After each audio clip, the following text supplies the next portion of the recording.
I was a sophomore in Detroit on the east side at Denby High School. And I had a biology teacher. And my biology teacher was a very well-meaning, a very nice man. And he asked me if I would, and as he did everybody else in the class, if we would like to pass biology, that we would like to turn in something called a leaf collection. Now, I had already passed leaves. I had identified all the leaves that there were to identify and gotten a good grade on them. But he said, no, you have to do something more. You have to collect a whole bunch of them and turn them in for an assignment and prove that you have seen them. And I told him, in probably not the most diplomatic of ways, I won't be doing that. It just doesn't make any sense to me. At that time, there were some tough things going on in my own family, and I was working, and my mom was going through a hard time, and there was a divorce situation taking place, and it just seemed like a waste of time to me.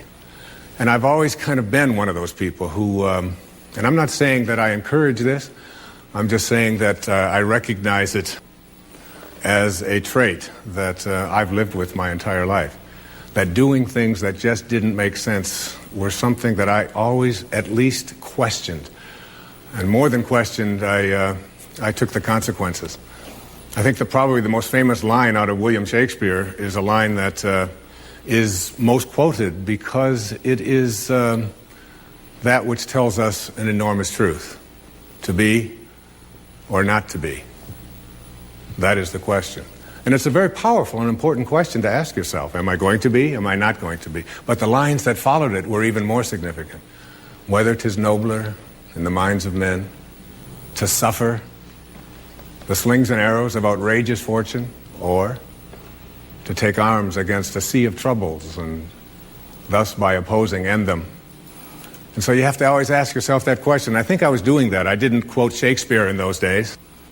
But I knew that doing things that didn't seem right or didn't make sense or were just being done because everybody else did them didn't fit in. And when I told my biology teacher that I wouldn't be doing that, he sent me to the principal's office. And I sat in the principal's office on this bench that had been worn smooth by generations of people just like myself, waiting to see the principal. And I waited a Monday and then a Tuesday and a Wednesday, and finally on Thursday morning I was escorted into the principal's office. And he informed me that everybody had to do the leaf collection and I was no better than anybody else. And if I didn't do it, I would be taking biology over again in the summer. But in those 3 days that I waited for the principal to make his decision about what my consequences were going to be, they left books for us to read, hoping somehow that perhaps even if we didn't read it just by osmosis, just by sitting next to it, perhaps some of this wisdom would come to us. And one of the books that they left there for us to read was written by a man who came into this church and who lived right here in this town. His name was Henry David Thoreau. And it was called Walden Pond. And I read through Walden, and it was all about nature, and it was all about sort of having a great reverence for all that is natural. But at the back of that particular edition, there was an essay that he had written. And the essay was called On the Necessity of Civil Disobedience. And I'd like to recommend to any of you who are running schools, if you have children that you are trying to get to conform and to fit in and to be just like everybody else, don't have them read Thoreau.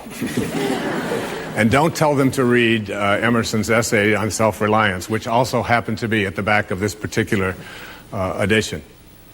And in that particular essay, he was talking about the importance of taking a stand against things that you thought were foolish, and about not just fitting in and not just being what everybody else tells you should be.